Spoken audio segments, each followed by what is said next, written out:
ချမ်းသာတယ်လို့ထိုင်ပြီးတော့နားလည်ပါတယ်ဗာတရားနဲ့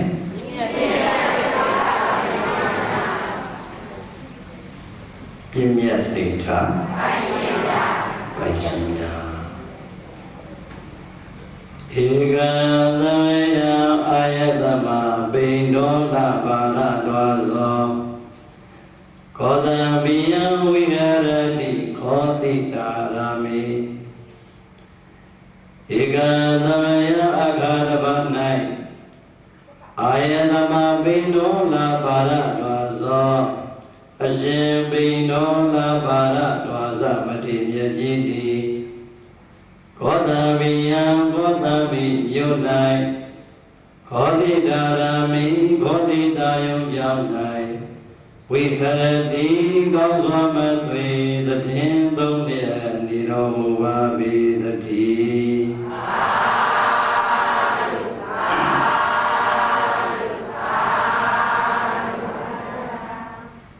ရေရရဲ့ခါရဝါလုံးကခောတံမိမြို့ခောတိတာယုံကြောင်းတဲ့ဤမှာအရှင်ပိန္ဒောလပါရတောဇအမည်ရတဲ့ပထေမြတ်ကြီးတည်င်းသုံးလို့နေတော်မူခဲ့ပါလေဖေမတိပိန္ဒောလပါရတောဇမထေမြင်မြန်လေးမှတ်လိုက်ပါရတောဇမထေဒီလိုမှတ်လိုက်ခောတံမိမြို့ရဲ့ခောတိတာယုံကြောင်းတဲ့ဤမှာအရှင်ပိန္ဒောလမထေရမြတ်ချမ်းသာသာနဲ့တည်င်းသုံးလို့နေတော်မူတဲ့အချိန်အဲ့ဒီအချိန်မှာပဲပြိဿရဲ့ဥဒေနရာဇာတဲ့ဥဒေနအမည်ရတဲ့မင်းဖေမဲနဲ့ဥဒေနအမည်ရတဲ့မင်းသည်အရှင်ပိန္ဒောလရှိရာကျောင်းတဲ့ဤကိုလာအရှင်ပိန္ဒောလမထေရမြတ်နဲ့ယဉ်ယဉ်နီးနီးအာလဘအာလဘစကားလေးပြောဆိုပြီးတော့ဥဒေနမင်းကအရှင်ပိန္ဒောလမထေရမြတ်ကိုစကားလေးသုံးခေါ်နဲ့လျှောက်ထားတယ်။ဘာနဲ့လျှောက်ထားလဲ။ဒါလေးကိုပါဠိတော်ကဧကမန္တသစ်တေလျောမကောင်းမြတ်သောနေရာ၌ဒီတိန်သောခေါ်ထိုင်နေပြီးသောဥဒေနရာဇိနာဥဒေနာဥဒေနာရာဇာရာဇာဥဒေမောဥဒေနာအမည်ရတဲ့မင်းသည်အာယတမနာပိန္ဒောလပါရတောဇံအရှင်ပိန္ဒောလပါရတောဇမထေရမြတ်ကိုဣဒံဝဇနံအကုပြောလက်တနဲ့စကားတော်ကိုအဝဇာကောင်းစွာမသွေမေးမြန်းအောင်ရှောက်ထားပါလေတော့တည်း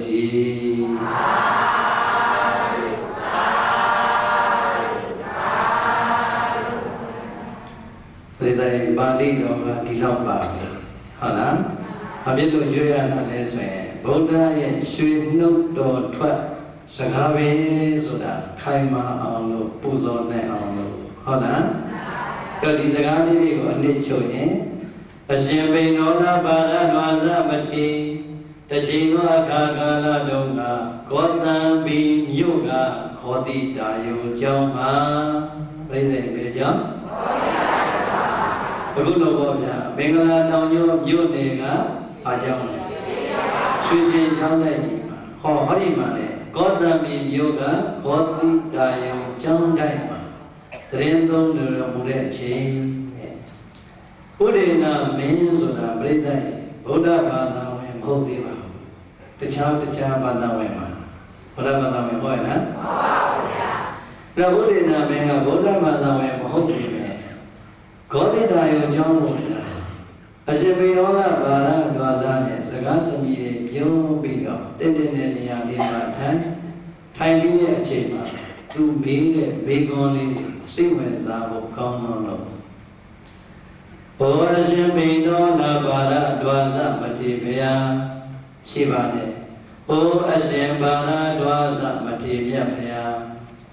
အရှင်ဘုရားတို့ရဲ့သာသနာတော်ပြန်ကြီးမှာတာဝန်ထမ်းနေကြတဲ့သာသနာဝန်ထမ်းတွေထဲမှာ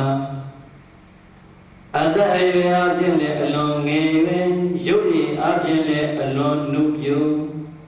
ခေါင်းတော်ကသဘင်ကိုကြည့်လိုက်ပြန်ရင်နတ်မောင်းပြီးတော့ ပထမအရွယ်ကောင်းခြင်းနဲ့ပြည့်စုံတဲ့သံဃာတော်မြတ်တွေကိုဖူးတွေ့နေရပါလေပြောလိုက်တာပြိတ္တရဲ့အသက်အရွယ်အားဖြင့်ပါလေနဲ့အသက်အရွယ်အားဖြင့်လည်းငယ်ရွယ်အရေးအစင်းအသွင်တန်တန်ကြည့်လိုက်တော့လေလူပြိုပြေပြေလို့နေတယ်ခေါင်းပေါ်ကသပင်ကိုကြည့်ရင်တော့မှနတ်မောင်နေတဲ့ငယ်ရွယ်သူတို့ရဲ့လက္ခဏာကိုပြနေတယ်ပထမအရွယ်ကောင်းခြင်းနဲ့စုံအောင်ပြည့်စုံနေပြီးတော့သာသနာမှာဘုရားတဲ့ဖန်ဝါဒီမြတ်ကြတဲ့ငါဆင်မြန်းထားတဲ့ဒီကိုယ်တော်လေးဒီနေရာလေးအရေးကြီးပြီလူပေါင်းလူကောင်းကမှာလူရင်းညောင်ရစွာခံစားနေကြတဲ့အာယုံ၅ပါးဓမ္မမုံတရားတွေကိုလည်းဘယ်လုံးမှခံစားခဲ့ဘူးလားမရှိခဲ့ဘူးတဲ့ပြိတ္တိအာယုံ၅ပါးကိုအာယုံ၅ပါးဓမ္မမုံတရားကိုလည်းခံစားခဲ့ဘူးလားမရှိခဲ့ဘူးအဲ့ဒီလိုမရှိပင်မရှိညာတော့လည်းပဲသာသနာတော်မှာအဲ့ဒီအာယုန်လေးရဲ့ဆန့်ကျင်ဘက်မှာနေထိုင်ပြီးတော့ပျော်မွေ့နေကြပါလေခုံတင်လိုက်တာပြိတ္တိဒီခေတ်စကားနဲ့ပြောရင်ငယ်ပြူယဟန်ဒီပါလေငယ်ပြူယဟန်ဒီပြိတ္တိဒီထဲမှာမရှိဘူးလားရှိပါဗျာဟောဒီကျောင်းတိုင်းကြီးထဲမှာရှိနေတယ်တခြားကျောင်းတိုင်းကြီးတွေမှာရှိနေတယ်ဘုန်းကြီးတို့ဒီပင်နဲ့ပြိဿကြီးကိုနှစ်သားတွေကသင်္ကန်းစဝတ်လာတာခုချိန်ဒီပဲမမရရပြိဿကြီးလူထွက်ဘူးလားဆိုတော့တရက်ပဲရခဲ့တယ်သိလားဘယ်တော့ထင်ရဟန်းတော်ကဘုရားမလိမလုံးနဲ့ဟာမန္တလေးကိုရောက်ရွာကနေမန္တလေးရောက်တော့မန္တလေးရဆိုတော့ဘုရားကြီးကသူ့မွေးနေ့မှာဟာတဲ့ငါကိုရင်လေးတွေငါလက်ထဲမှာငါကိုယ်တိုင်တခါလုပ်ပြီးတော့ငါကိုယ်တိုင်ဥပ္ပစ္စေပြုရဟန်းခံတဲ့အထိရောက်အောင်ကိုရင်လေးရဲ့ဥပ္ပစ္စေဆရာဖြစ်နေငါခံယူမယ်အဲ့မှာဆရာတော်ကြီးကကိုရင်လေး6ပါးလူပြန်တော့တညက်တွေထွက်နောက်တစ်နေ့ပြန်ရှင်ပြုပြီးတော့သူတကားပြန်ခံခဲ့လို့အဲ့ဒီတော့ကတရက်ပဲထွက်ဖို့လားအဲ့တော့ပြိဿအဲ့ဒီရွေလာတဲ့ဘုန်းကြီးတို့တွေဖြတ်သားလာတဲ့အခုဆိုရင်အသက်အပံမပြောသေးဘူးဟုတ်လားအဲ့တော့ပြိဿစဉ်းစားကြည့်အခုဘုန်းကြီးတို့ပြောသလိုမျိုးစံနေတိုင်းထဲမှာရောက်နေတဲ့တန်ကအပါး100ဆိုရင်100လောက်နီးပါးသည်ဘယ်ရွယ်တွေကလဲဗေဒိုင်အသက်တွေနေနေစီကားကွာရင်ပါသွားရမယ်8နှစ်9နှစ်10နှစ်12နှစ်12နှစ်ဒီရွယ်လောက်ကနေစတင်လို့သာသနာပေါင်းကိုဝင်ရောက်လာတာဟုတ်တယ်မလားအဲ့ဒီလိုပုဂ္ဂိုလ်လေးတွေကိုမြင်တော့ဥဒိဋ္ဌမင်းက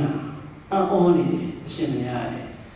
ရုပ်ရည်ကြည့်လိုက်တော့လေလူလူဘဘတဏ္ဍစင်နေလေးတွေ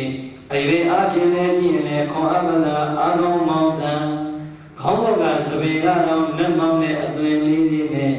ပထမအရွယ်ကောင်းခြင်းနဲ့ပြည့်စုံနေတဲ့သံဃာတော်တွေ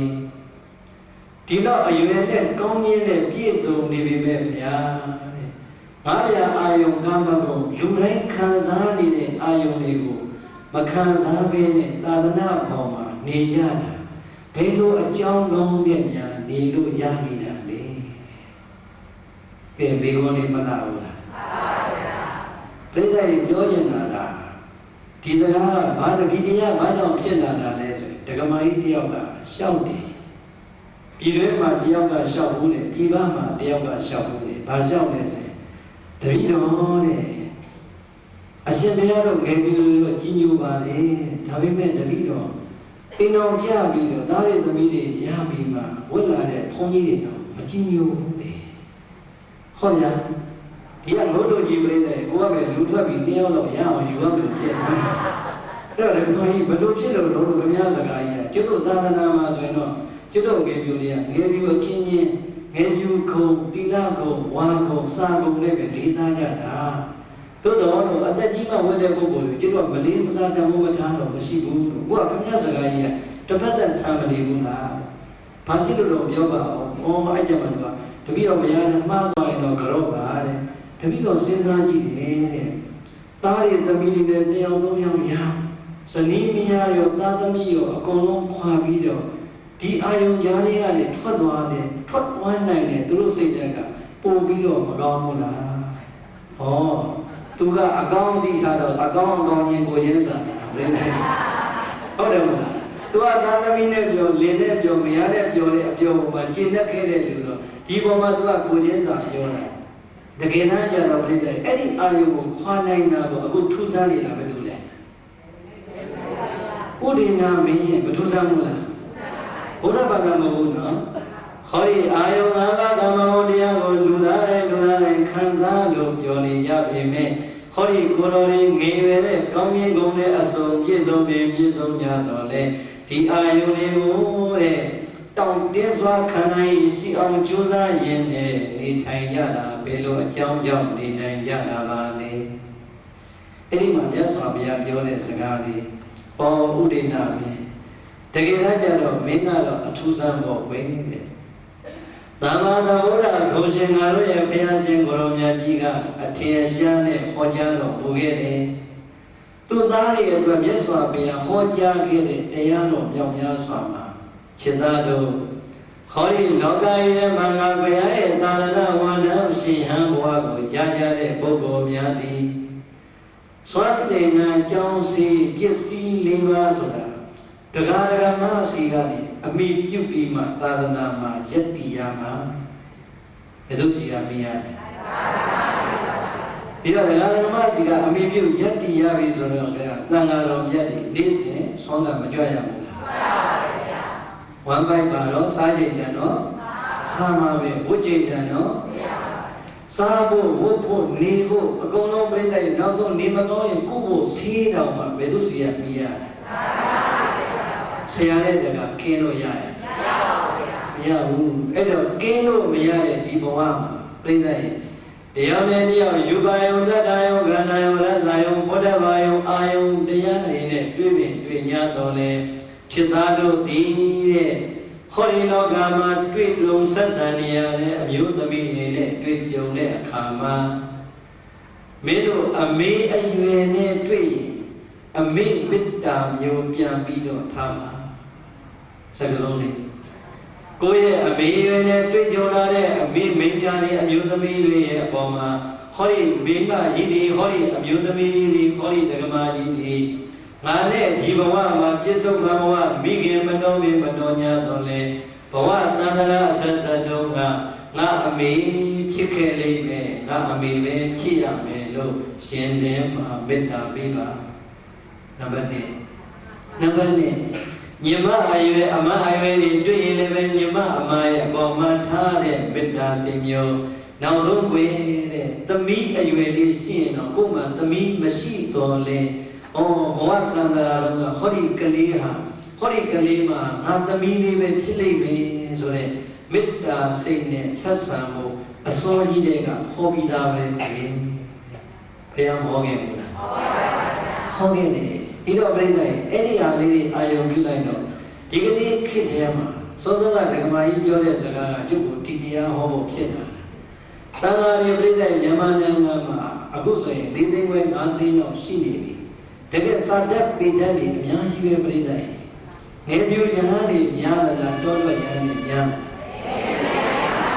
ငယ်ပြူရဟန်းတွေပါပြိဿရဲ့ဟောဒီရဲ့ထဲမှာပြိဿရဲ့ငယ်ပြူတွေညောင်များစွာရှိကြသလိုဒီငယ်ပြူတွေဒီဟောဒီသရောဘုရားကြီးကိုပူဇော်နေသလိုပဲကိုရင်လေးဘဝကနေတတ်တော်80ဝါတော်60အရွယ်တောင်ပဲနေတော်မူသွားခဲ့ကြတာပါ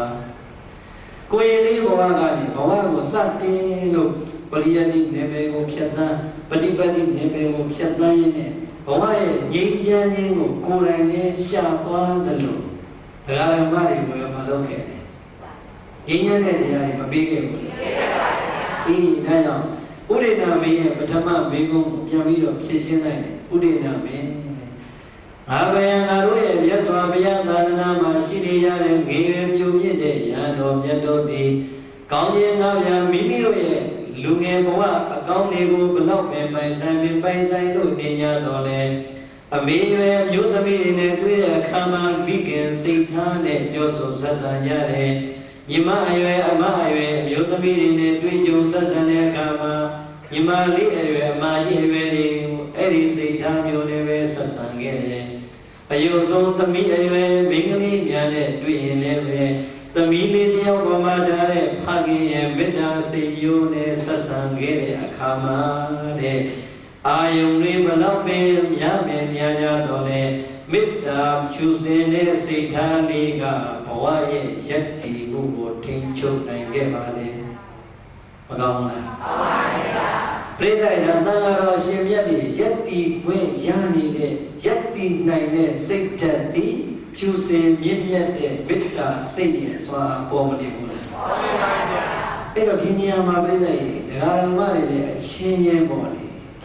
ပြိဿရေတယောက်နဲ့တယောက်အမေရွယ်တွေ့ရင်အမေလိုအမရွယ်တွေ့ရင်အမလိုညီမရွယ်တွေ့ရင်ညီမလိုသားသမီးရွယ်တွေ့ရင်သားသမီးလိုသာအဲ့ဒီမေတ္တာစိတ်မျိုးထားနိုင်ရင်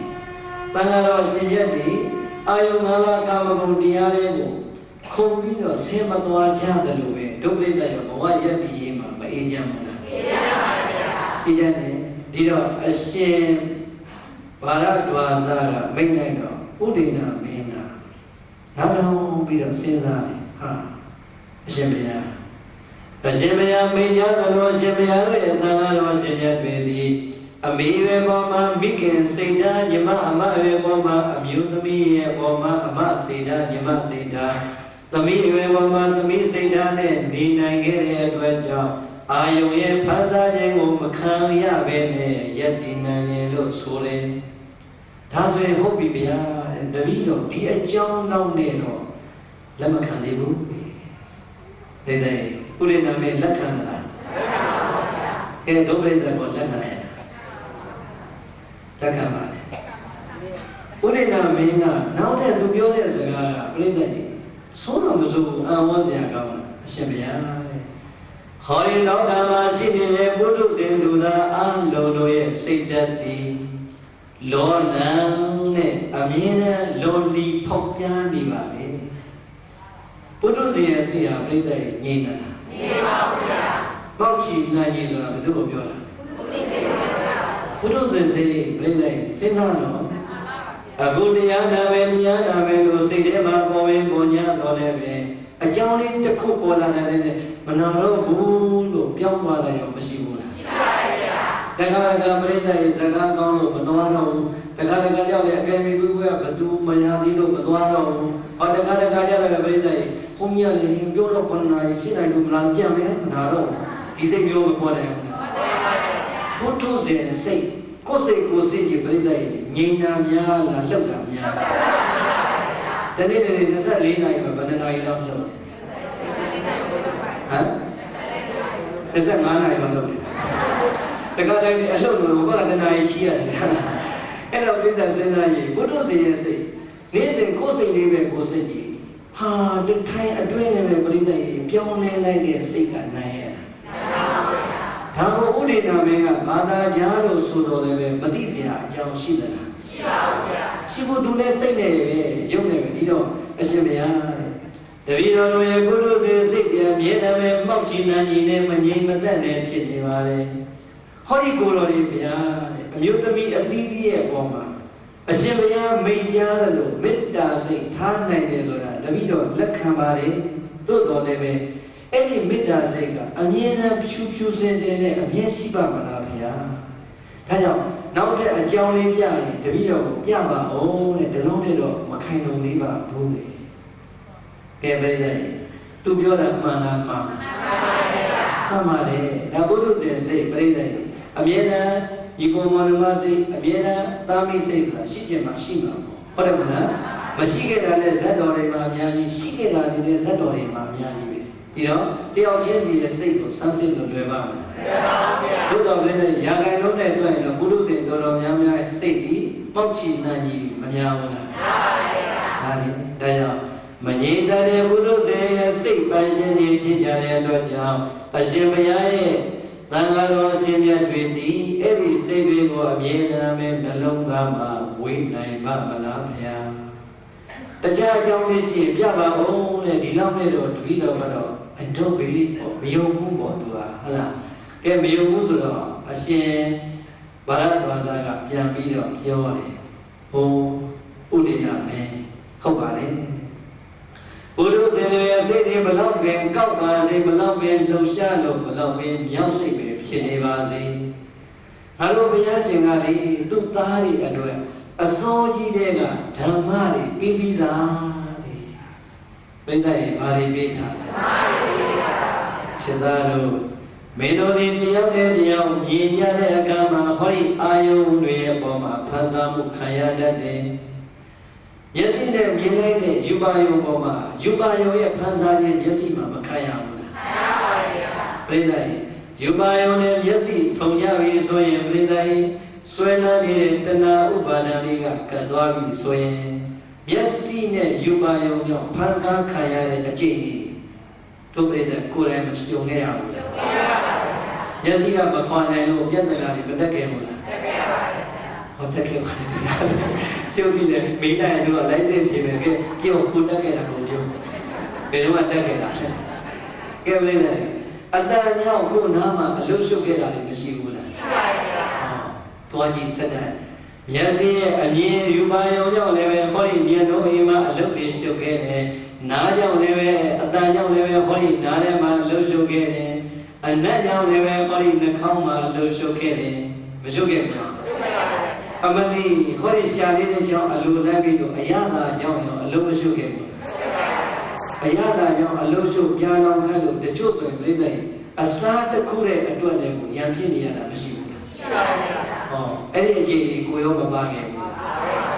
ဘုရားဘာယောအထွေအတီးအတွေ့အတီးကောင်းကောင်းလေးကြောင့်လည်းအလိုရှုခဲ့ပါတယ်ဒီတော့အာယုန်နေနဲ့တွေ့ဟောဒီမျက်စိနာနာလျှာကိုယ်လို့ခေါ်တဲ့ဓဝါရတွေမှာလာပြီးတော့ပြဿနာမတက်ဘူးလားတက်ပါဗျာအဲ့တော့ဘလောက်ပဲပြတ်တယ်ကွာတဲ့ငါတို့ဘုရားကမင်းတို့မြင်နေရတဲ့အာယုန်တွေဘလောက်ပဲကောင်းတယ်လို့ထင်တယ်ဘလောက်ပဲအရာသာရှိတယ်လို့ထင်တယ်တကယ်တမ်းကြတော့တဲ့မြင်သာသမျှအာယုန်ရဲ့အပေါ်မှာမင်းတို့ခွဲကြည့်လိုက်စမ်းဘုရားကဟောပြီးသားဘယ်လိုဟောခဲ့တယ်လဲဆိုပြိတ္တိအတိဣမသမေကာယေကေသာလောမနခတန္တာတသောမန္တနာရု32ခုထာတာမဟောခဲ့ဘူးလားဟောခဲ့ပါဗျာဟောခဲ့တဲ့အတွက်ကြောင့်ငါတို့ဘုရားကဒီတရားဟောပေးပြီးသားဖြစ်တဲ့အတွက်သံဃာတော်ရှင်မြတ်တွေမေတ္တာစိတ်တွေကင်းလို့အမေပေါ်မှာအမေစိတ်မရှိတော့ဘူးထင်ညီမပေါ်မှာညီမစိတ်မရှိတော့ဘူးထင်ဟာသာသမီပေါ်မှာသာသမီစိတ်မရှိတော့ဘူးထင်မြင်လာသမျှအာယုပေါ်မှာမြင်လိုက်တာနဲ့အတ္တိဣမသမေကာယေတဲ့ခေါဒီခန္ဓာကိုယ်ကြီးဖွဲ့စည်းထားတာဘာတွေနဲ့ဖွဲ့စည်းထားကဲတော့ပြည့်တဲ့အဲ့တော့ပြောတယ်32ခုထာသာပြောသံမေဝိနည်းခြေတဲ့နဲ့သွားရင်အရေးဟောစတော့ဟုတ်လားတဆပြင်စကားတော့ပဲပြောကြည့်မြင်လိုက်တဲ့အချိန်မှာကွာတဲ့မြင်လိုက်တာနဲ့အော်ပြိတ္တိလှတယ်လို့မြင်လိုက်တာနဲ့လှနေတဲ့အဲ့ဒီရုပ်ကလေးကိုအိုးကြည့်စမ်းသံမေဝိနည်းခြေတဲ့နဲ့သွားရင်အရေးဒါတွေကိုပေါင်းဆက်ထားလို့ငါကလှတယ်ထင်တာအဲ့ဒီတည်းကသံမေလေးကိုဖြုတ်ကြည့်စမ်းတဲ့ကဲဘုန်းကြီးတွေကဟောပေးမယ်ဒကာကြီးတွေဒကာမကြီးတွေတယောက်နဲ့တယောက်သုံးရင်မရဘူးလားမဲတယောက်တည်းသုံးရင်အကုန်လုံးတစ်လုံးချမ်းသာပဲဟာနေပြီကဲပြိတ္တိမျက်နှာလေးကိုကြည့်လိုက်တယ်သပင်လေးပြင်ထားတော့မလာဘူးလားအဲ့ဒီလှတဲ့သပင်လေးကိုခွာချကြည့်မယ်ဘာကြံတော့လဲကဲလှလေးလား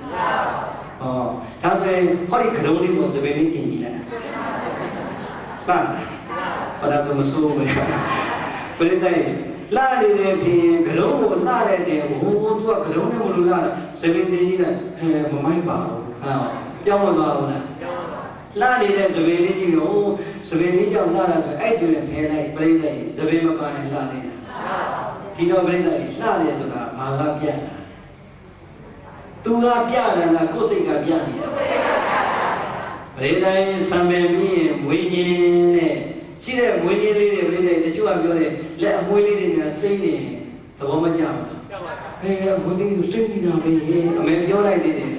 တခါကြရင်မင်းလည်းဘာမှမဟုတ်ဘူးကျတို့တကယ်ကြီးအချင်းတော့မင်းကဘုံကြီးမှမဟုတ်ဘူးမင်းကလက်မှအမွှေးတွေကိုစိမ့်နေတာပဲဘာမှမဟုတ်အမေမွေးတယ်ဒီတိုင်းပဲဟုတ်လားအဲ့လိုလားဘုံကြီးပဲဆိုရင်ငယ်ငယ်ကဆောင်းတောင်ခါကြမလို့ရုံကုန်ပြီးတော့ကြုံယုံကြိုးစားပြီးမှဖြစ်လာခဲ့ရတာပါ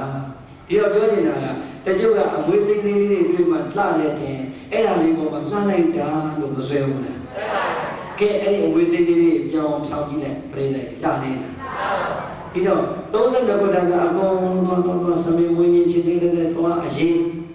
tất cả cái gì cả bây giờ gì mà này của tôi không biết gì đâu chứ đâu nhà này mà lâu chưa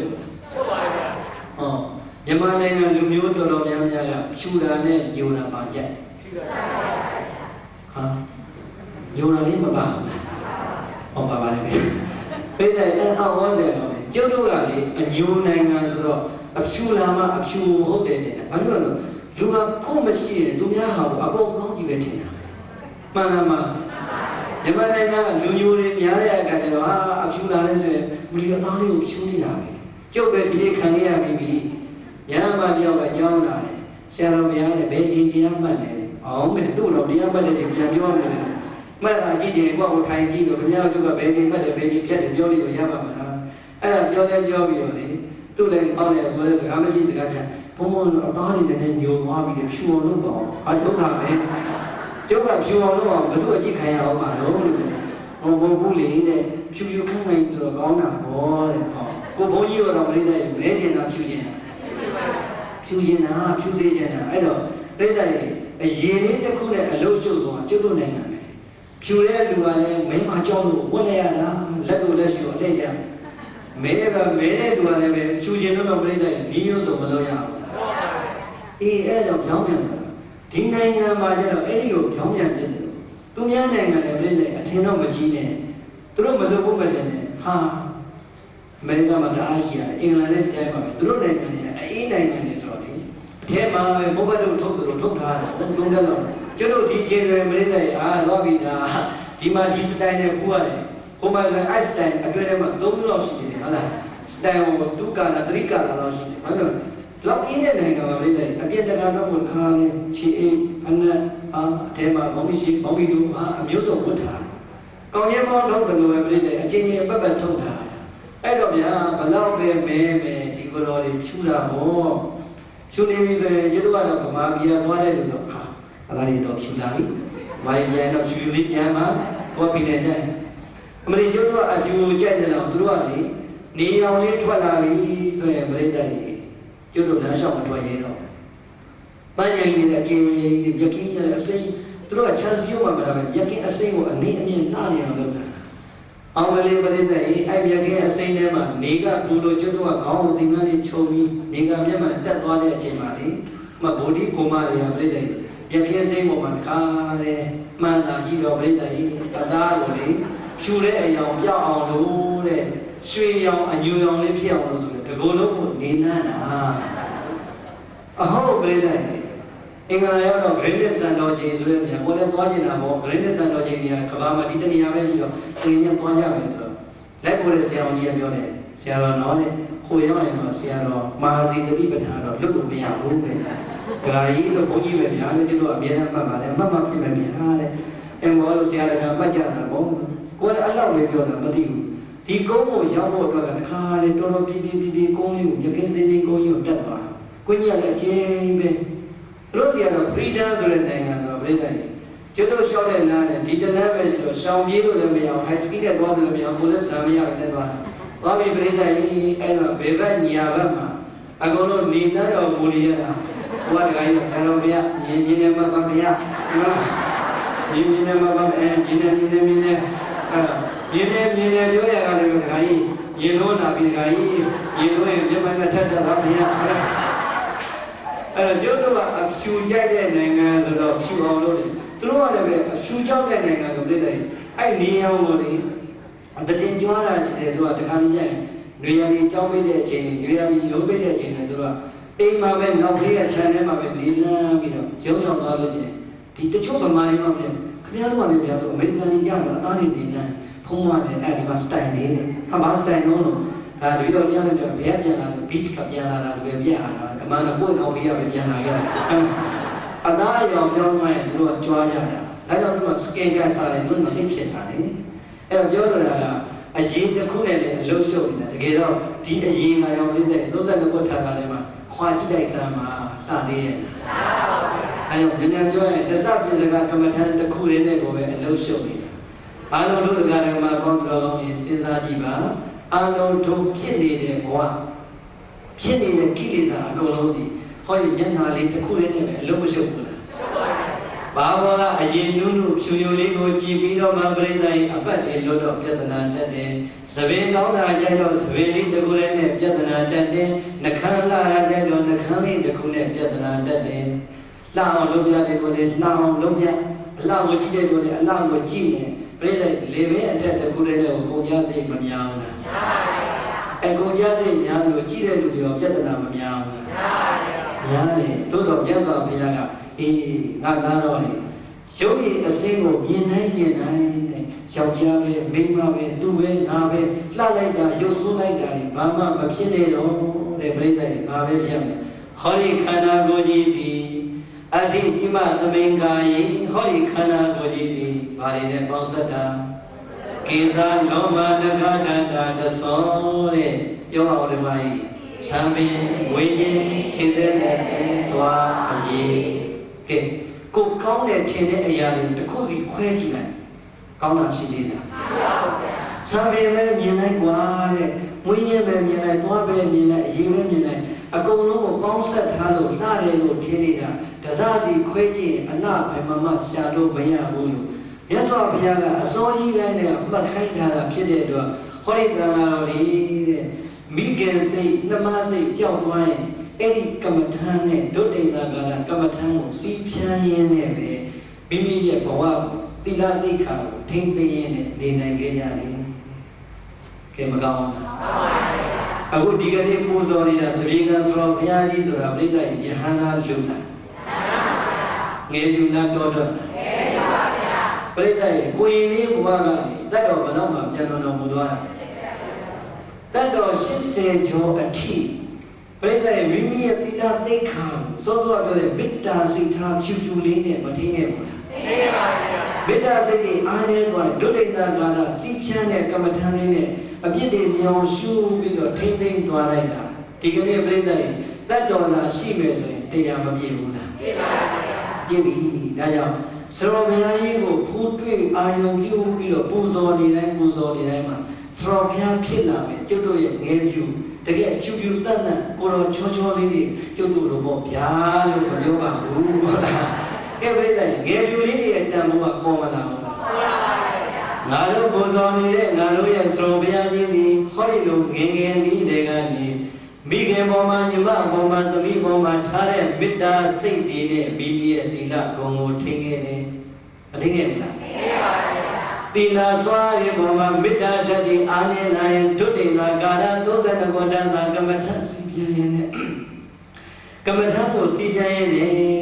ငါတို့မြင်ရတဲ့အာယုန်တွေပေါ်မှာဟောဒီစရောဘုရားကြီးဟာသီလကာယအကုန်လုံးကိုထင်ခဲ့လိုက်တာဒီကနေ့စရောဘုရားကြီးကိုဖူးနေတာတခုလည်းမတွေးပါနဲ့နောက်ကစရောဘုရားနောင်းနေရာလေးကိုအခုလည်းကကြီးညိုတဲ့သာသနာတော်မှာပြိဿရဲ့မြင့်မြတ်တဲ့စိတ်ထားပိုင်ရှင်မတွေ့ရဘူးလားတွေ့ရပါဘူးတွေ့ရပါလေစောစောကပြောတဲ့ဓမ္မကြီးလို့အသက်ကြီးမှအိမ်တော်လေးကြသားရည်သမီးတွေထားခဲ့ပြီးမှဝိလာတဲ့မထေရကိုကြီးညိုတာဘုန်းကြီးတို့အပြစ်လုံးဝမပြောပါဘူးကြီးညိုနိုင်ပါတယ်သို့တော့ဟာအဲ့ဒီကိုယ်တော်တွေကမှကြီးညိုစရာကောင်းတာဒီလိုတန်ရောစင်ခွာနိုင်ခဲ့တယ်ဆိုတဲ့စိတ်ထားတော့ပါရင်ပြည့်ဝင်းရင်မှားမလားမှားမှားနေတာပေါ့အာယုခံစားမှုတဲ့လူကအာယုခွာနိုင်တာမဆန်းဘူးပြိတ္တိုင်ဒီအာယုတွေကိုလူတိုင်းခံစားနေပြီဒီအာယုကိုမခံစားဘဲနဲ့စောစောပြောတဲ့မေတ္တာစိတ်တွေစောစောပြောတဲ့ဆင်ញင်စိတ်တွေနဲ့နေနိုင်ခဲ့တဲ့သံဃာတော်မြတ်နေတာပို့ပြီးတော့တံပိုးထားမယ်ဆိုရင်ပြိတ္တိုင်ကွန်ပဲလုပ်မယ်ဆိုရင်ပို့တော့မပို့ဘူးလားပို့ပါရဲ့ဗျာဒီပို့ပါတယ်သို့တော်ဘုန်းကြီးတို့နှစ်ခါပြောပါတယ်စောစောကအသက်ကြီးမှဝိလာတဲ့ပုံကိုယ်တွေကိုလုံးဝအပြစ်မပြောပါဘူးတန်ဖိုးမယ်မပြောပါဘူးသို့တော်ပြိတ္တိုင်ငယ်ပြူရဲ့မေတ္တာစိတ်နဲ့ဖြူစင်စိတ်ကိုတော့တန်ဖိုးထားဖို့လိုပါတယ်အဲ့ဒီဘဝလေးကနေပဲတခါလေပရိယတိနေမပရိယတိကိုကြိုးစားပฏิပတ်တိနေမှာကိုယ်တိုင်ကျင့်သူတော်ဘာကိုလည်းခေါ်ပေးခဲ့တဲ့သောဘုရားကြီးကိုဒီကနေ့ပူဇော်နေတဲ့အချိန်မှာအော်တို့သောဘုရားကြီးကမိုးပေါ်ကကြာလာတာမဟုတ်ဘူးဆိုတာလေးတော့သိဖို့မကောင်းဘူးဟုတ်ပါရဲ့ဘိုးဘောကကြာလာတာမဟုတ်ဘူးဟောငယ်ငယ်လေးတွေကငယ်ပြူဆိုတဲ့အတိုင်းသီလကိုဖြူအောင်တမာရီကိုဖြူအောင်ပညာကိုဖြူအောင်ကျင့်ရင်းနဲ့မှာဘဝနန္ဒစံမြန်းသွားတာမှန်လားပါအဲ့ ဒီကနေနောက်တစ်ဆင့်တွေဟောဒီတိုက်တာကြီးမှာဆရာတော်ဘုရားတို့ဖြူအောင်မဲ့တန်ဃာတော်မြတ်ကြီးအများကြီးရှိသေးတယ်လို့တွေးလိုက်ရင်ပူဇော်ရတာစုံမသွားဘူးလားစုံပါပါအဲကြောင့်အာရုံတော်ဒုရဓမ္မပေါင်းသူတော်တွေကိုပြောနေတာကဥဒေနာမင်းရဲ့ပြဿနာကိုဘာသာတွားသမတိဖြည့်ရှင်းပေးနေတဲ့စကားလေးပါဒီတော့အနည်းကျွလိုက်အမောဥဒေနာမင်းတဲ့တို့ရဲ့တန်ဃာတော်ရှင်မြတ်တွေဟာငယ်ကုန်နေရှိခန္ဓာကိုယ်နဲ့တန်ဆွမ်းလူပြိုပြိုမြင့်နေတော်လည်းပဲ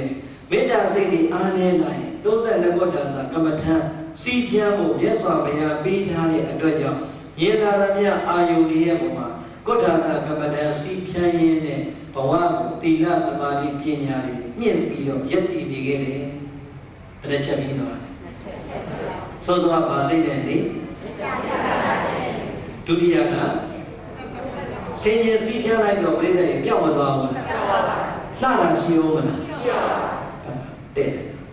လှတာမရှိတော့ဘူးဆိုရင်ပြိဿရေကိလေသာစိတ်တွေရော့မသွားဘူးဒါပဲပြိဿရေအကုန်လုံးပြောကြတာပေါ့ဘယ်မှာပြောကြလဲသိကြရတယ်ဟိုးအနောက်နိုင်ငံတွေမှာတချို့တွေကျွတ်တော့ဘုန်းကြီးတွေကအိမ်တော်မပြေဘူးဟာအလုံးလည်းမလုပ်ဘူးရတာလေးနဲ့ထူတာလေးနဲ့ရောင်းရင်းပြီးနေကြတယ်ဆိုတော့ကြံတဲ့ကိစ္စဆိုရင်လေသူတို့ကတိတ်အာရုံပြုအိမ်တော်မပြေဘူးဆိုတာဘာလို့ကြောက်လဲဟောဟာအိမ်တော်မပြေဘူးဆိုတာကျတော့လေအိမ်တော်ရဲ့အပြစ်တွေပြောတာပေါ့အိမ်တော်ပြုပြီးတော့ဝင်တဲ့ဘုန်းကြီးတွေရှိတော့ရှိတယ်တို့တော့တို့မြတ်စွာဘုရားသာသနာမှာတော်တော်များများတော့အိမ်တော်မပြေဘဲနဲ့ဝင်လာတာသူတို့ယုံကြည်မှုပြိတ္တယ်ဟာဒီတော့လူလဲသဘောကျနှစ်သက်တဲ့အိမ်တော်ပြုခြင်းကိစ္စဒီကိုယ်တော်ဒီပုဂ္ဂိုလ်တွေမပြေဘူးဆိုတာဟုတ်နိုင်မှာမလားအဲ့ဒါအနောက်နိုင်ငံကဝေးနေတဲ့ကျတို့တွေကဘာရေးသာသနာတက္ကသိုလ်မှာတက်တဲ့အခါကျတော့ဟိုမာယာနာကနေလာကြတာကျောင်းမှာသင်တန်းလာတယ်ရုရှားဘက်ကနေပြီးတော့ရုရှားလေးတွေလာကြတာ9ယောက်လောက်ရှိဟာကျတို့ကအကုန်လုံးကသာသနာတက္ကသိုလ်ငယ်ပြူတွေကြီးပဲလေဘုန်းကြီးတွေမိမမယူဘူးဆိုတော့ဟာလုံးဝမယူဘူးသူကလေဟာမဖြစ်နိုင်ဘူးကြာတော့သူတို့ကလေမယုံတော့ဘာလို့လဲကျတို့စီကိုလာတဲ့ဟိုတရားတော်မိုက်လာအဲ့လမ်းမှာတွေ့ရတာသူကအဲ့လမ်းမှာတွေ့တယ်ဆိုတော့လာကြည့်ပြီးတော့သူတို့တွေအဲ့တွေပြန်သွားတယ်ဟုတ်တယ်အခါနဲ့မလာဘူးလားဟာမလာဘူးလားတို့စီကိုလာပြီးတော့တွေ့တာတို့ကညီမလေးအမလေးဩတကယ်ပဲဒီလိုပဲနေကြတာတနေ့လောက်ရှိမှဒီကောင်လေးတွေယုံသွားပြီလားအခုတချို့တွေကအဲ့ဒီ၄၅ပါးတော့မာယာနာလည်းပြန်ရောက်တော့၄၅ပါးကပြိတ္တိခေယဝါဒအနေနဲ့ရဟန်းတွေပါလေခံပြီးတော့ချမ်းမြေ့မှာတရားတွေပါလေအားထုတ်နေတယ်တချို့လည်းကိုပြန်သွားပြီအဲ့တော့ဒါကြောင့်ပြောတယ်ဒါကလူတိုင်းကျင့်သုံးနေတဲ့လုပ်ငန်းကြီးလို့ဖြစ်ပြီးတော့မကျင့်သုံးတာဆိုရင်ထူးထူးဆန်းဆန်းနဲ့ဥဒိနာမင်းဖြစ်မနေဘူးလားဖြစ်ပါပါဒါပဲဒါကြောင့်ဒုပရိသကျန်တဲ့ဘာသာကြားဖြစ်ပါစေပေါ့ကျွတ်တို့ကကိုယ်တန်ဃာတွေပေါ်မှာဒီတဲ့ဖြူစင်မြင့်မြတ်တဲ့မေတ္တာစိတ်ထားလေးနဲ့တွေးလိုက်ရင်အကောင်းတွေမပေါ်ဘူးလားပေါ်ပါပါဒီဥဒိနာမင်းကဒုတိယအဖြေကိုနားထောင်ပြီးတော့လေဩအရှင်ဘုရားပထမစိတ်ဓာတ်ကမေတ္တာစိတ်လေးနဲ့နေနေပုထုဇဉ်စိတ်လုံလီဖောင်ပြတဲ့စိတ်တန်တွေပေါ်လာရင်အဲ့ဒီမေတ္တာစိတ်တွေကုန်ခန်းသွားရင်ဒီသံဃာတော်ရှင်မြတ်တွေက32ခုတန်တာကမ္မထံစီးပြန်ပြီးတော့ရုပ်တရားရဲ့အပြစ်တွေမြင်အောင်ရှုပြီးတော့နေခဲ့တယ်ဒါလည်းကိုတော့တဲ့တော်တော့ခတ်ပါလေဟောဥဒိနာမင်းထောက်ခံပြီလားဒုပရိသတော်ထောက်ခံလားအဲ့ဒါဆိုရင်ပြီးပြီပေါ့အဲ့ဒါလည်းခုလည်းပြီးသွားပြီသူပြောတဲ့စကားလေးတော့အရှင်ဘုရားတဲ့ဟောဒီခန္ဓာကိုယ်ရဲ့ပုံမှာကာယဘာဝနာရုပ်တရားကိုထိမ့်သိမ့်တဲ့စိတ်ဓာတ်ခိရိဝတ္တပအဆက်ကြောင့်ကိုထိမ့်သိမ့်တဲ့စိတ်ဓာတ်နောက်တစ်ခါသီလသမာဓိပညာ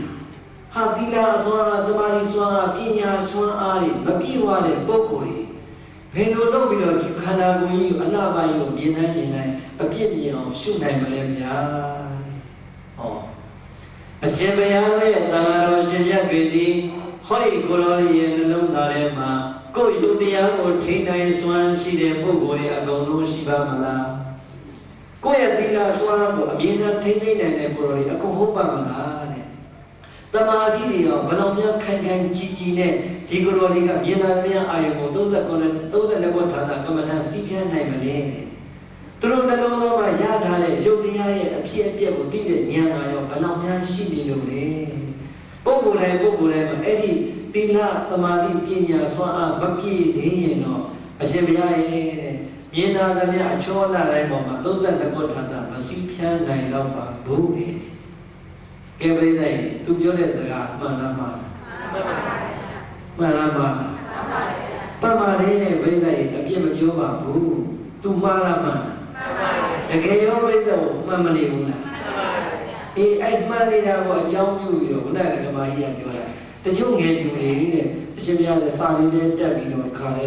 အသက်ကလည်းပဲပညာလေးသင်ပြီးကမှ30ကျော်ကျမှထွက်သွားတာပဲရှိတယ်တဲ့နှမျိုးစရာကြီးတဲ့ဟောကဲပြိဿရဲ့စောစောပြောတဲ့ဥရိနာမင်းရဲ့စကားနဲ့တူမနေဘူးလား32ခုဌာနကို32ခုဌာနကိုမရှုလို့တဲ့အပြစ်မမြင်ဘူးပေါ့အပြစ်မမြင်တဲ့အခါကျတော့ဒီကိုယ်တော်ရဲ့ဒီ32ခုဌာနကိုရှုပြီးတော့ဘဝရက်တည်နေတဲ့သီလသမာဓိပညာကိုထိမ့်သိမ်းထားတယ်ဆိုတာအကုန်လုံးတော့မမှန်နိုင်သေးဘူးတဲ့နောက်ထပ်အကြောင်းလေးရှိရင်ပြပါဦးတဲ့ဘေကုန်းကပြီးပြီလားမပြီးသေးဘူးပြိဿရဲ့ဒီနေရာလေးမှာဘုန်းကြီးတို့တစ်ချက်တော့ပြောချင်ပါတယ်အများနဲ့အနေရာဂိုင်လုံးနဲ့ကြည့်ရင်အခုတို့တရားနာပြိဿတွေများကျုပ်ကနေပြီးတော့ရိုင်းဆိုင်တဲ့စကားလေးတစ်လုံးနဲ့ဟာရွှေကျင်အောင်တရားနာပြိဿတော့ကွာအတော့မကြပါဘူးလို့ပြောရင်ကဲကျင်းနိုင်မလားကျင်းနိုင်ပါဘူးအကယ်၍ဒီထဲမှာအသုံးမကျတဲ့ဒကာတယောက်ဒကမတယောက်မကောင်းတဲ့အမူအရာအပြောဆိုမြင်လို့ကြားလို့ပြောလိုက်ပါမယ်ပြောလိုက်တာကမြင်ရကြားရတာကတယောက်တည်းပဲပြောလိုက်တဲ့စကားအကုန်လုံးကိုထိခိုက်နေတယ်ဆိုရင်ကျင်းနိုင်မလားကျင်းနိုင်ပါဘူးဘယ်ကျင်းနိုင်မလဲပြိလိုက်တာရာဂန်တို့တွေဟာဘုန်းကြီးလည်းကွာတယောက်ပုံနာမကြတယ်ပြောတဲ့လိုက်တာအကုန်လုံးကိုပြိလိုက်ချက်ချင်းမလာအောင်လားမှန်ပါဗျာဒါမှဘောသိတာကိုပြောပါဘူးဟုတ်လားအဲ့တော့ပြောနေတာကအဲ့ဒီတိုင်းပဲပြိလိုက်သာသနာမှာစောစောကဒကမာကြီးမြင်တယ်တကယ်လူထွက်သွားတဲ့ကိုယ်တော်လေးလည်းရှိပါလေမရှိဘူးလားရှိပါပါစောစောပြောလို့မေတ္တာစိတ်တွေလည်းကုန်ခန်းသွားပြီဓမ္မဝေပရိသတ်32ခုဌာနဘာဝနာကိုလည်းမပွားများနိုင်ဘူးသူကပြိဿမြင်နေပဲမှတ်တယ်မြင်တဲ့ပုံမှာပြိဿမြင်နေမှန်တဲ့ပြိဿအာ32ခုဌာနကြီးပြတ်မှာမမြင်နဲ့မြင်နေအလားရယ်လားအမိုင်းနေဒါသွားပြီးဒါမျိုးတဲ့စိတ်ရှိမှာပေါ့ဒါပေမဲ့ပြိဿပုရုသေစိတ်ဒီပုံစံမျိုးစုံမလားဘူးတိုးတော့ကြည့်လိုက်စမ်းပါပြိဿကြီးအများကြီးထဲမှာဒါမျိုးကမရှိနိုင်ဘူးရှိနိုင်ပါဘူးကောင်းဆုံးဆိုတဲ့အရာတိုင်းမှာအညံ့ဆိုတာရွေးလို့ရတာပါပဲမှန်ပါပါဗျာဆွမ်းဆံဖြူဖြူပွေးပွေးထဲမှာချက်ချင်းဆိုတာရှာရင်စပလုံးဆိုတာဒါပါပဲအများကြီးတွေကနည်းနည်းလေးကိုကြည့်ပြီးတော့နည်းနည်းလေးကိုထောက်ပြပြီးတော့ပြောမယ်ဆိုတော့ဘယ်စကားဆုံးမလဲကိုတော်တို့ပါမှာလားတို့ပါဗျာအေးအဲ့ဒါကြောင့်ဟောဒီမှာဥဒိနာမင်းကနောက်ဆုံးပဲတဲ့အရှင်ဘုရားနောက်တည်းများအကြောင်းလေးရှိတယ်ဆိုရင်တပည့်တော်သိကြပါလေတဲ့ဒီနှစ်ကြောင်းလေးနဲ့တော့တပည့်တော်လက်မခံနိုင်သေးဘူးတဲ့ဒီသံဃာတွေဒီနှစ်ကြောင်းလေးနဲ့ရက်တည်နေတယ်ဆိုတာတပည့်တော်လက်မခံသေးဘူးတဲ့အဲ့တော့မြတ်စွာဘုရားရဲ့သားအရှင်ပိန်တော်လဘာရဒွါသကဘာပြန်ပြောလဲဆိုအိုးဥဒိနာမင်းဒီအကွက်လည်းပဲမြတ်စွာဘုရားကမိန်ပြီးသားပါတဲ့ဘာလို့မင်းခဲ့လဲငါဘုရားရဲ့သားတော်များသည်ငါဘုရားရဲ့သာသနာတော်မှာဒီကြတဲ့အခါမှာတော့မေတ္တာစိတ်တွေမွေးတဲ့အမေအရွယ်အမအရွယ်သာသမီအရွယ်ပေါ်မှာမေတ္တာစိတ်နဲ့မေတ္တာစိတ်ဝင်မှာဒုတိယဘယ်လိုမှမေတ္တာစိတ်စွမ်းအားနဲ့မပြည့်နဲ့39နှစ်ကွက်ထာတာကမ္မဋ္ဌာန်းစီးပြပြီးတော့အကုန်လုံးကိုအပြည့်မြင်အောင်ရှုလိုက်ပါတတိယအဲ့လိုမမြင်တော့ဘူးဆိုရင်မင်းတို့ကိုတကယ်ဒုက္ခပေးနေတာဟောဒီမျက်စိနားနာလျှာကိုယ်စိတ်ဆိုတဲ့ဓဝါရ6ပါးတရား6ပေါက်ပဲတဲ့ပြိဿကြီးဘာလာဒုက္ခပေးတယ်ဓဝါရ6ပါးတရား6ပေါက်မှာမြင်လာသမျှအာယုန်တွေကိုလေမင်းတို့တတိဆိုတဲ့တရားဆောင်နေတာထားအဲ့ဒီတရားလုံအောင်ပိတ်ထားလို့မြတ်စွာဘုရားဟောခဲ့ပြီးသားဖြစ်တဲ့အတွက်ကြောင့်32ခုဌာနကမ္မဋ္ဌာန်းကိုမစည်းပြတ်နိုင်တော့ဘူးဆိုရင်တခုတခုမှမြင်လာသမျှအာယုံကြားလာသမျှအာယုံနားလာသမျှအာယုံစာရထိရာစဉ်းစားရာအာယုံများမှာပေါ်လာတိုင်းမှာတတိဆိုတဲ့စကားလုံးလေးကိုပိုင်အောင်သုံးပြီးတော့မြင်နဲ့ကြားရင်ကြားတဲ့နားရင်နားတဲ့မင်းတို့မြင်တိုင်းကြားတိုင်းနားတိုင်းစားတိုင်းထိတိုင်းသိအောင်အကုန်လုံးကိုတတိနဲ့စောင့်မှတ်တဲ့အနေနဲ့ရအောင်မှတ်ရအောင်ထိသိမ်းညာလို့ပေးထားပြီးသားပါကဲပြိဿရဲ့နံပါတ်3 complaint တက်လာတော့ရောလွတ်တယ်လားလွတ်ပါဗျာသူကပြောတယ်ဓဝါရ6ပါးမှာ32ဘုရားသာကမ္မဋ္ဌာန်းမစီဖြန်းနိုင်တော့ဘူးဆိုရင်ပြိဿရဲ့မြင်လာသမျှအာယုံတစ်ခုရဲ့အပေါ်မှာဓဝါရနဲ့အာယုံစုံတိုင်းတတိလေးကတ်ထားရင်မရနိုင်ဘူးလား ရနိုင်တာပေါ့ဘုန်းကြီးမပြောနဲ့ပြိဿကြီးလူတော်မှတကယ်အိမ်တော်တစ်ခုပေါ်မှာတာဝန်ကြီးအိမ်တော်ပေါ်မှာသစ္စာရှိတဲ့ဒကာကြီးတွေဒကာမကြီးတွေတလင်တမယားနဲ့ပဲတည်သွားကြမြောင်များစွာမရှိဘူးလားရှိပါဘူးတလင်တမယားဘဝကနေပြောင်းသွားတဲ့လူတွေအခြေအနေရပြောင်းတာလည်းရှိတယ်တချို့လည်းပဲဒီတဲ့လုံကဲသွားလို့ပြောင်းတာရှိတယ်တော်တော်များများကတော့တလင်တမယားစနစ်နဲ့ပြောင်းမသွားဘူးလားပြောင်းသွားပါဘဝတစ်ခုကိုဆုံးသွားတယ်အဲ့တော့လူမပြောသားမရဟန်းမပြောလည်းပြည့်တယ်လူတော်မှတတိတလုံးပိုင်အောင်သုံးလို့ရှိရင်အဲ့ဒီတတိဒီတယောက်ကနေနှစ်ယောက်မြင်နေတာမြင်ပါပါဗျာတတိလွတ်ပြီဆိုရင်တော့ဘယ်လိုတယောက်ကနေ10ယောက်ရောက်မမြင်နိုင်ဘူးလားမြင်ပါပါဟာမြင်တာတည်းအကုန်လုံးလှနေမှာပဲပြည့်တယ်အဲ့ဒါကြောင့်ဒီရဲ့32ခုဒါကကိုအကုန်မမှတ်နိုင်တော့မြင်တာတည်းအာယုအရင်ကနေနှိမ့်ဆက်တာလည်းမရှိဘူးလားရှိပါပါမြင်လိုက်တာလည်းပြည့်တယ်စိတ်ထဲမှာကိုယ်မှမရှိရင်တရှိပဲဖြစ်ဖြစ်တတ်မဲ့ပဲဖြစ်ဖြစ်အဘိဓါမဝါဘူးလားမလို့ခြင်းဘူးလားလူခြင်းတော့မရတော့ဒေါမနတမဖြစ်ဘူးလားကဲပြိဿမြင်တိုင်းဖြစ်တယ်လို့ကြားတိုင်းရောနားတိုင်းရောစားတိုင်းရောထိတိုင်းရောစိတ်ကူးတိုင်းရောအကုန်လုံးပြိဿဒီအာယုန်တွေနဲ့ဒီဒွါရတွေစုံတိုင်းမှာမြင်တဲ့အာယုန်ပေါ်မှာတတိတွေလွတ်ထားလိုက်တာနဲ့ဟောတတိလွတ်တဲ့သူအတွက်ကတော့ပြိဿတွေပြဿနာတွေမပေါ်ဘူးလားပေါ်ပါပါဗျာဒီကိစ္စလည်းပေါ်ပါမပေါ်ဘူးလားပေါ်ပါဟောမြင်သွားပြီဆိုရင်မြင်တဲ့အာယုန်ကိုကျုပ်တခါကြီးပြောတယ်တခါကြီးတို့ခေတ္တရာလည်းတော်တော်မိနာပြီနော်ခုနေရာဒီနေရာတွေသိမသွားနဲ့မသွားပါဘူးဗျာမသွားပါဘူးဗျာပြောရင်းနဲ့တရင်ကြီးတခါကြီးကြားနေရတယ်လို့ဩဘုံရဲ့ဘုံလို့ပြောသလိုတပည့်တော်လည်းမြင်နေမှတ်ပါလေဗျာမတင်တော်ပါလားမောမြင်နေမှတ်တော့ခင်ဗျာနောက်တစ်ပါးဆက်မှတ်တော့မြင်နေမှတ်လိုက်တာဗျာမြင်နေကြောက်လာဟာဟုတ်လားတော့ဒီလိုဟာမြင်နေကွာမှတ်လိုက်တယ်ဟဲ့ရောမြင်နေမှတ်ပြီးတော့တေချာလည်းမြင်အောင်ဘုံဝင်နေစကားလေးကစထွက်ပါလေဟာမိုက်တယ်ဟာဟောမိုက်တယ်ဟာဆိုရင်ဘုံဝင်နေပြီးအောင်ဝင်နေတယ်ဘာသလဲပြီးဟာအောင်ဝင်နေတယ်ဗျာအနားလေးတော့ဟာအနေစားလေးဟာဟောလေးတယ်မြင်တဲ့တစ်ခုပေါ်မှာလွတ်ထားလိုက်တာတတိကင်းသွားတော့ရှေ့မှာပြဿနာတွေတန်းကြည့်မလာဘူးဒီတိုင်းပဲပြိဿရဲ့အဲ့ဒီတရားကမြင်ရကိုမြင်တယ်လို့မှတ်လိုက်ရင်တတိယထိနေနိုင်တယ်ရော့မသွားဘူးရော့ပါပါဒါပဲပေါ့လူတွေဘုန်းကြီးတွေမပြောနဲ့လူတွေတောင်မှစောစောပြောလို့ကိုယ်လေကိုမရပေါ်မှာသစ္စာရှိတဲ့ဒကာကြီးတွေဒကာမကြီးတွေလှကျင်တဲ့လောက်လှပြိဿရဲ့အင်္ဂါပူတာဝတ်တဲ့ကြော်ရဲ့ကြော်ပါဘူးကြော်ဘူးတဲ့ဟုတ်လားဒါပဲလေပြိဿရဲ့လာကျင်တဲ့လောက်ကအင်္ဂါလူနဲ့မကြော်ဘူးအင်္ဂါဓမ္မနဲ့မကြော်ဘူးဆိုရင်တော့ပြိဿရဲ့အဲ့ဒါတတိယကောင်းနေတဲ့အတွက်ကြောင့်ဒီတကားဘောက်ကအလိုလိုလုံးမနေဘူးလားအတန်ကောင်းကောင်းလေးကြားကျင်တဲ့လောက်ကြားကိုယ့်အင်္ဂါလူနဲ့ကောင်းရင်မနေကိုယ်အရာမထားသေးတာဆိုတော့အတန်တော့ကောင်းတာမရှိဘူးတဲ့အဲ့ဒါကကြီးလို့ဘယ်ဆိုတော့ကောင်းလို့အာတပိတော့အင်္ဂါဆိုတော့ကောင်းဆုံးပဲအဲ့ဒါအိမ်မှာဆိုလို့ရှိတာအမဟုတ်ဘူးလေအင်္ဂါတပိတော့အရှင်မဆိုတော့ဟောရတော့ဘာဖြစ်လို့လဲမလေးနဲ့အေးလေးနဲ့ပြက်ပြီးဆိုရင်လည်းသွားလာပြီးတော့လည်းတပိတော့မင်းကိုမထားသေးတာကိုကြီးကဖြော်ထားပြီးဆိုတော့ဒီဘုံဝင်တစ်ချက်ချက်ကောင်းလည်းတတ်ထားတာပဲဟုတ်လားအဲ့ဒါအမှန်ပဲလေပြည့်တယ်ကိုအာယုံနဲ့ပဲကိုကျင်တဲ့လေဒီတဲ့အာယုံပျော်သွားရင်ကောင်းမှာမလားကောင်းပါဗျာဒကာကြီးလည်းမှတ်တာဟုတ်လားဒကာကြီးကအချိုးကျိုက်နေဒကာကြီးကဘာကြိုက်နေဒကာကြီးကဘာကြိုက်နေဒကာမကြီးကဟောချစ်ကြိုက်နေတယ်တလုံးရပြီဒါကြောင့်ကုံကျဲရအောင်ရှာနေတယ်ဒကာမကြီးကကျုပ်သိတာတော့ချော့ကြိုက်တယ်ပဲကြားဘူးလားပါဟုတ်လားအချော့ကြိုက်တာဟုတ်လားမဟုတ်လားတော့မသိဘူးကျုပ်ဟုတ်လားကျုပ်တော့မှနေတဲ့တော်တော်များများတခါလေးလာလိုက်နေ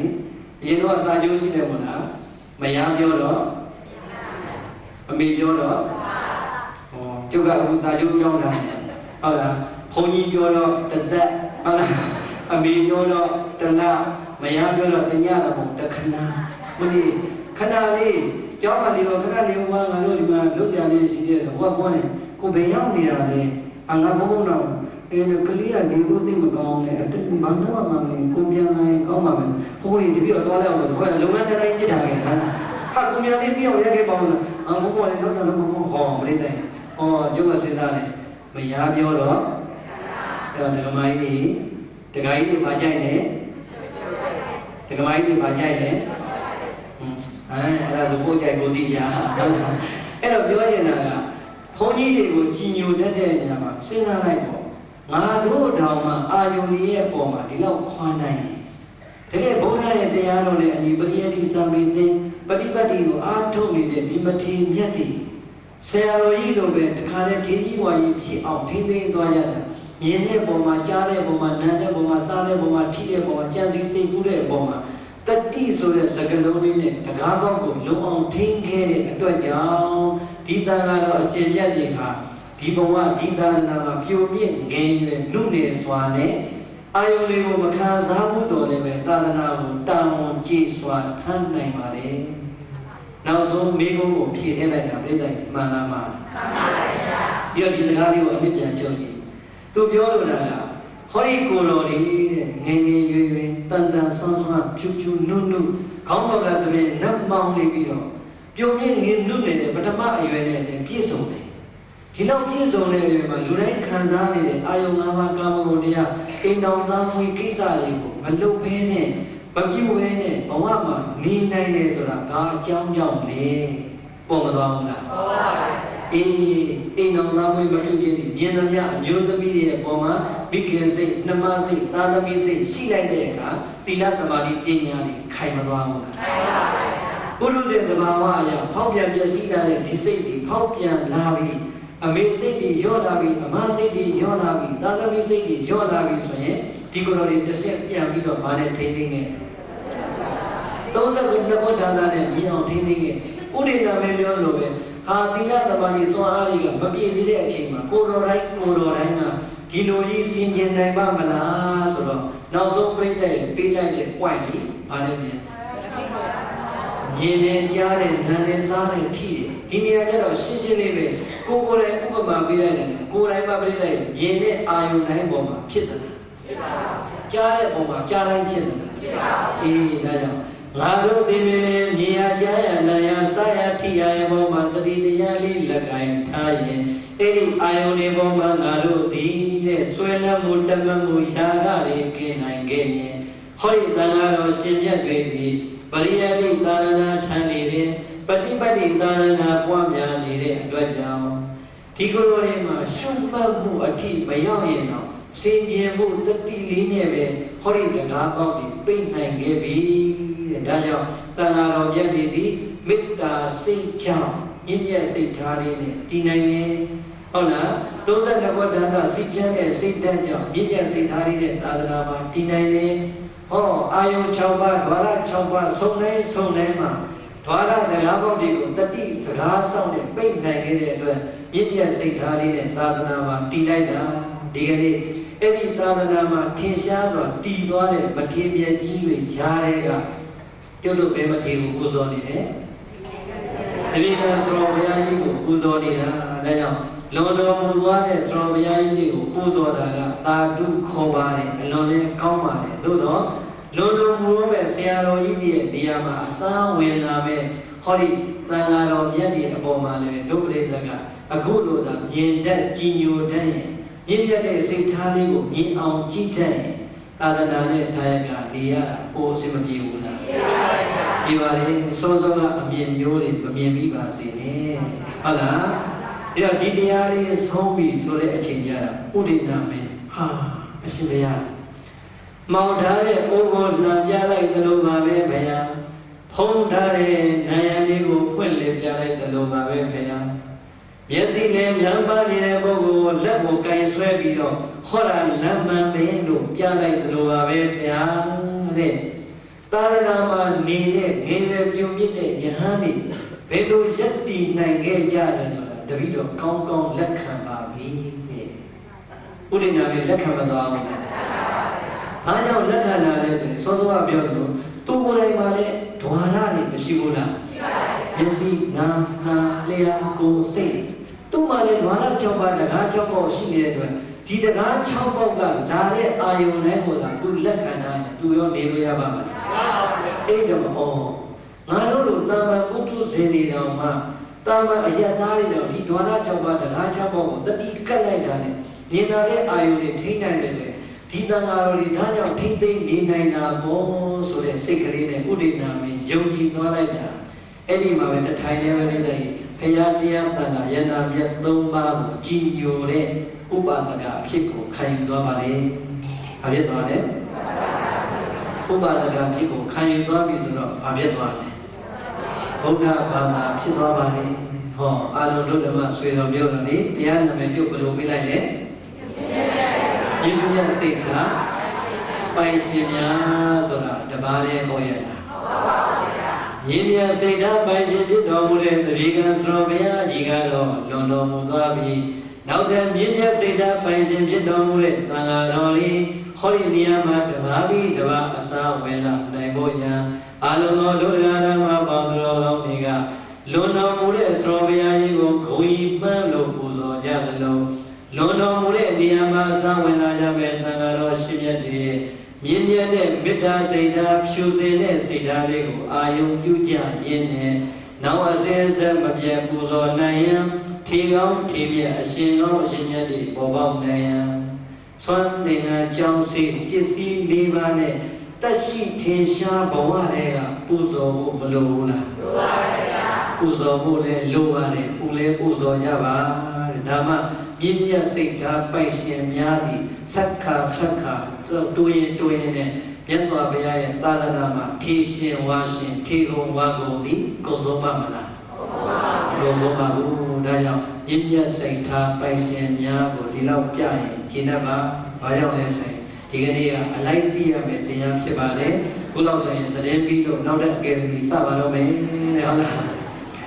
ဒေတိတံသုတ္တဗုဒ္ဓေနာသုနေတဝါဓမ္မဒေတနာအဘိနန္ဒနာစေတေနသာဓုသာဓုတိပါဒထာသာဒောတရားနာနာကြပါလေယတဂရမပေါင်းသူတော်ကောင်းတို့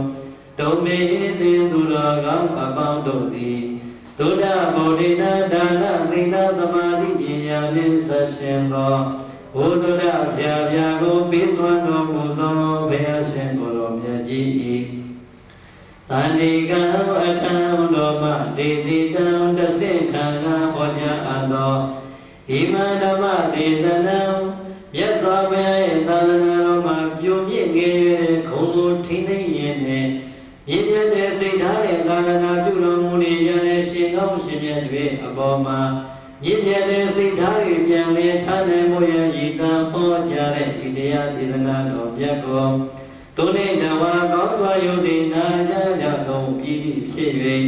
အဘိဓမ္မစေတေနာလွန်နှစ်သက်ရှင်လန်းဝမ်းမြောက်ဝမ်းသာပီတိဖြာကြကုန်လျက်အဘိဓမ္မစေတေနာဟောရိကိုယ်တော်ရက်ွက်ထဲမှာဟောရင်တော့တဏှာဤနေနေလေးကြော်ပြီးတော့အစစ်သေးတယ်။အောင်ဝေလေဟာတို့ကြောက်တဲ့တင်ရောက်တဲ့အခါကျတော့တဏှာဤစွန့်ယုံလေးနဲ့တော်သွားပြီလို့တရားလေးကိုတမင်တူနဲ့တင်စိတ်ထဲမှာမငြင်းမလေးနဲ့ပြန်ရရမယ်ဆိုရင်ပရိသတ်ရဲ့အပြစ်တော်ဤတော်ရန်ပြီးတော့တင်မနေနဲ့ဟောဒီကိုယ်တော်ကြောင်းပြန်မရောက်ခင်အိမ်ပြန်ရောက်လိုက်တာနဲ့ဒီဘီရှိမှရောက်ရင်ဒီကိုယ်တော်ကိုကျေးဇူးရှင်လေးကျေးဇူးတင်လိုက်တာလို့ခမည်းတော်ပြန်ပြီးတော့ဖြစ်ကြအောင်ပါဒါကြောင့်ပရိသတ်ရဲ့ဒီကနေ့တိုးတာကတော့ငါတို့အတွက်လို့ကိုရလိုက်တဲ့အခွင့်အရေးလေးပြန်လာတွေးပြီးတော့ကျင့်တတ်တဲ့စိတ်ကလေးတွေအမြန်ဝင်ကျင့်တတ်တဲ့ကျင့်လေးလေးဝမ်းမြောက်ဝမ်းသာပီတိဖြာကြကုန်လျက်သာဓုသာဓုတိသာဓုသာဓုသာဓုလို့ခေါ်တော့သူတော်ကောင်းသူမြန်လောင်းတို့ရဲ့ကောင်းမြတ်တဲ့ကြွေးကြော်တာကိုပါဒထာသုံးကြီးသုံးဝါနှုတ်မြခါ၍ကောင်းစွာမသွေကျွရင်လိုက်ကြလေကုန်ရာတတိ